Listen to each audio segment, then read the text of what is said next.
কি অবস্থা সবার? আশা করি তোমরা সবাই ভালো আছো। তো তাহলে চলো আমাদের ১৩২ নম্বর ম্যাথটা কি বলা আছে সেটা দেখি। তো এখানে দেখো এই চিত্রটাতে কি বলছে অ্যাকচুয়ালি দেখো, এখানে AB একটা দণ্ড দেওয়া আছে, ঠিক আছে? তো এই দণ্ডের ভর দেওয়া আছে কত? ৩ কেজি, হ্যাঁ?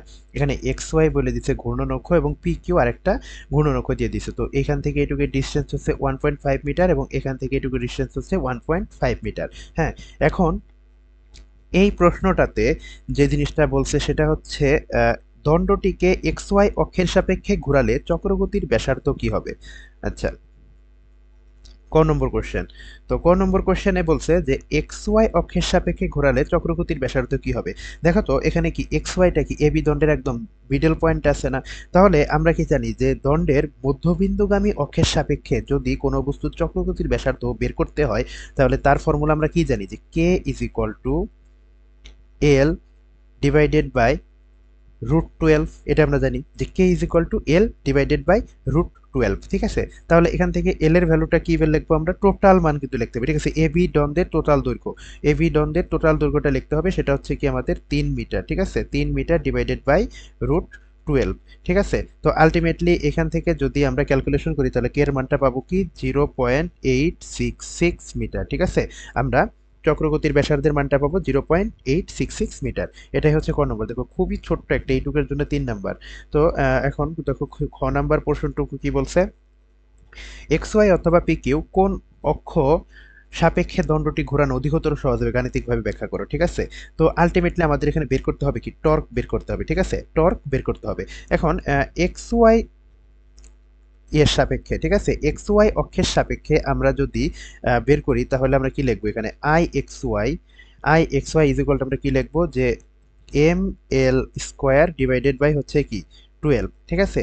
আর যদি পি কিউ অক্ষের সাপেক্ষে বের করি, পি কিউ, তো পি কিউ অক্ষের সাপেক্ষে বের করতে হলে আমাদের এখানে আলটিমেটলি এটার জন্য ফর্মুলা হবে p q m l square divided by 3, ঠিক আছে? M l square divided by 3। তো এখন এটাকে যদি একটু মডিফাই করে লিখি, দেখো তো 4 ইন্টু এখানে কি লেখা যায়, এম এল স্কোয়ার বাই 12 লেখা যায় না?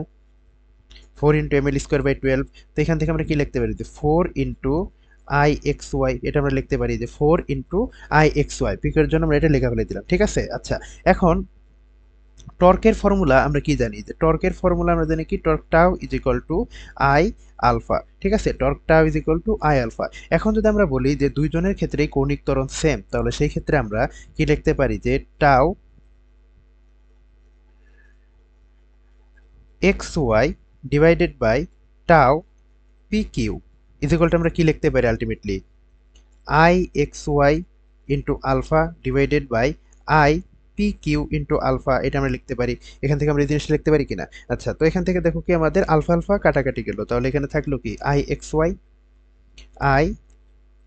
ওয়াই, আর এখানে কি থাকলো আমাদের আইপি কিউ। আইপি কিউকে আবার কি লেখা যায় যে 4 ইন্টু আই এক্স ওয়াই, ঠিক আছে? 4 ইন্টু আই এক্স ওয়াই।